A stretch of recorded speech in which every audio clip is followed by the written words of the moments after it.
Assalamu alaikum wa rahmatullah. Voici la deuxième partie du chapitre 1, l'énergie.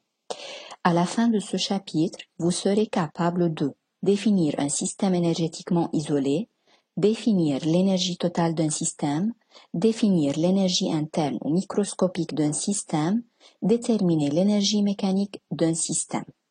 Rappelons-nous tout d'abord le travail effectué par une force constante WF est égal à F scalaire AB qui est égal à F fois AB fois cosinus alpha. Le travail effectué par le poids est mg fois h initial moins h final. Si alpha est entre 0 et 90 degrés, le travail est positif et donc le travail est dit moteur. Si alpha est entre 90 degrés et 180, le travail est négatif et dit résistant. Si alpha est égal à plus ou moins 90 degrés, le travail est nul. La puissance moyenne est donnée par la formule Pm est égal delta W sur delta T et la puissance instantanée est P est égal F scalaire VI où V instantané est égal à F fois V instantané fois cosinus de l'angle entre le vecteur F et le vecteur vitesse instantanée. Que signifie l'énergie? Un corps possède de l'énergie s'il est capable de produire un travail. Autrement dit, l'énergie, c'est du travail en réserve. L'énergie est de symbole E ou W et son unité dans le système international est le joule. Quelles sont les formes d'énergie? L'énergie peut se présenter sous différentes formes comme l'énergie électrique, chimique, thermique, mécanique, nucléaire, rayonnante, etc. Système énergétiquement isolé. Si le système n'échange quelle forme d'énergie, soit énergie thermique, électrique ou etc. avec l'extérieur, le système est dit énergétiquement isolé du monde extérieur. La somme des différentes formes d'énergie appelée énergie totale du système reste constante du début à la fin de n'importe quelle transformation. L'énergie totale E est alors la somme de l'énergie mécanique macroscopique EM et l'énergie interne microscopique E. Commençons par l'énergie interne qui est la somme des énergies potentielles microscopiques EP microscopiques et des énergies cinétiques microscopiques EC microscopiques. L'énergie interne notée E est alors formée de l'énergie potentielle microscopique EP microscopique qui est liée à l'interaction entre les particules d'un système et de l'énergie cinétique microscopique EC microscopique liée à l'agitation thermique des particules d'un système. Passons maintenant à l'énergie mécanique qui est à un instant T la somme des énergies cinétiques et des énergies potentielles. L'énergie potentielle est la somme des énergies potentielles de pesanteur et des énergies potentielles élastiques. Alors, EM est égal EC plus EPP plus EPE. Comme résumé, l'énergie totale est formée de l'énergie interne microscopique E et de l'énergie mécanique macroscopique EM qui est divisée en deux parties, l'énergie cinétique EC et l'énergie potentielle EP formée de l'énergie potentielle de pesanteur EPP et de l'énergie potentielle élastique EPE. L'énergie cinétique est l'énergie que possède un système du fait de son mouvement. Alors, cette énergie est liée à la vitesse d'un système. L'énergie cinétique de translation d'une particule de masse m qui se déplace avec une vitesse v est donnée par EC est égal 1/2 mv au carré. EC est exprimé en joules, m en kilogrammes et v en mètres par seconde. Si la particule est au repos, c'est-à-dire la vitesse est égale à 0, alors EC est égal à 0. Si la particule est en mouvement, v différente que 0, alors EC est positive puisque EC est proportionnel à la masse de la particule qui est toujours positive et au carré de sa vitesse. Pour convertir de grammes en kilogrammes, on multiplie par 10 puissance moins 3 et de kilomètres par heure en mètres par seconde, on divise par 3,6. Maintenant, on considère un système formé de n particules de masse respective M1, M2, etc. et animé par des vitesses V1, V2, etc.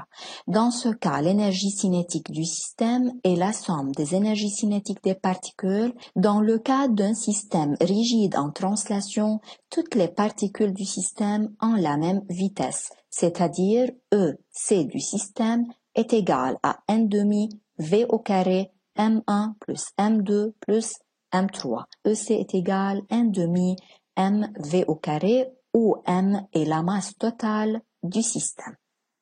Application. Une roue de masse m égale 2 kg de centre de gravité G et de rayon 20 cm roule vers le bas d'un plan incliné sans glissement.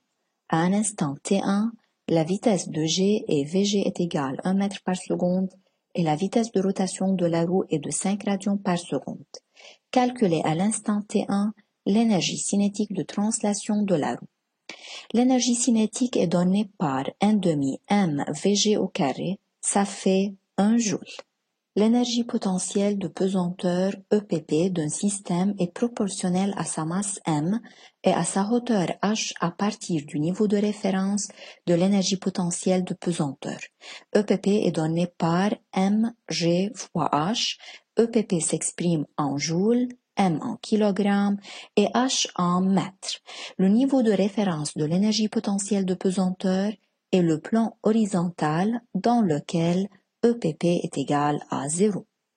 On considère une balle de masse m qui se déplace sur une trajectoire curviligne vers le bas du point A vers le point D. On suppose que le niveau horizontal passant par B et D est le niveau de référence de l'énergie potentielle de pesanteur. A se trouve à une hauteur HA au-dessus du niveau de référence et par suite l'énergie potentielle de pesanteur en A est positive. En B et en D, la balle est sur le niveau de référence de l'énergie potentielle de pesanteur, alors EPPB est égal EPPD égale à 0. Tandis que en C, la balle se trouve au-dessous du niveau de référence de l'énergie potentielle de pesanteur et par suite EPPC est négative. Application numéro 2. Un solide S de masse m égale 2 kg est lâché sans vitesse initiale de point A sur la piste AB égale 100 cm rectiligne et incliné d'angle alpha est égal 30 degrés avec l'horizontale comme indique le document ci-contre. Négligez tous les frottements et prendre G est égal 10 mètres par seconde carré. Premièrement, calculez l'énergie potentielle de pesanteur de S en A. EPPA est égal mgHA avec HA est égal à AB fois sinus alpha puisque HA s'oppose à l'angle alpha. Donc EPPA est égal mg fois AB sinus alpha est égal 2 fois 10 fois 1 mètre fois 0,5 est égal à 10 joules.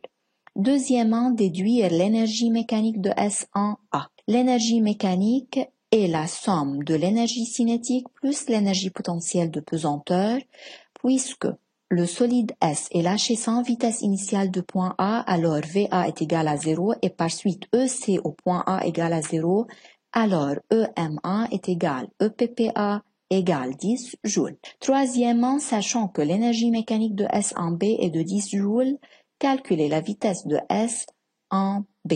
L'énergie mécanique de S en B est égale à ECB plus EPPB avec EPPB est égal à 0 puisque B se trouve sur le niveau de référence de l'énergie potentielle de pesanteur. Alors ECB est égal EMB égale 1 demi mVB au carré, ça fait 10 joules. Donc on obtient VB au carré est égal 10 et par suite VB égale radical 10 mètres par seconde. L'énergie potentielle élastique EPE est celle que possède un système lorsqu'il est déformé de manière élastique. Comme exemple, un arc tendu, un ressort comprimé ou allongé, une balle qui rebondit. Tenons comme exemple un pendule élastique horizontal formé d'un solide S de masse m et d'un ressort de constante de raideur K et de longueur à vide L0.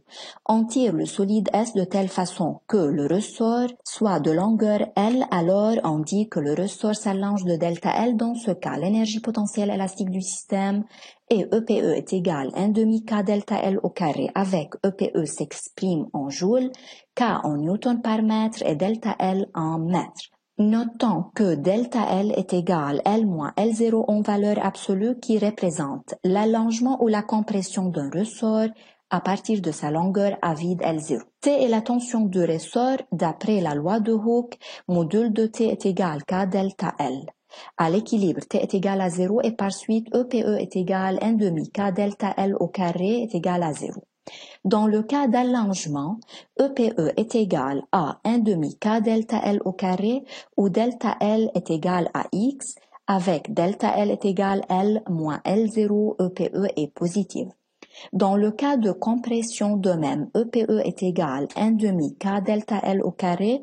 Dans ce cas, delta L qui représente X est égal à L0 moins L ou tout simplement la valeur absolue de L moins L0. Passons à l'application numéro 3.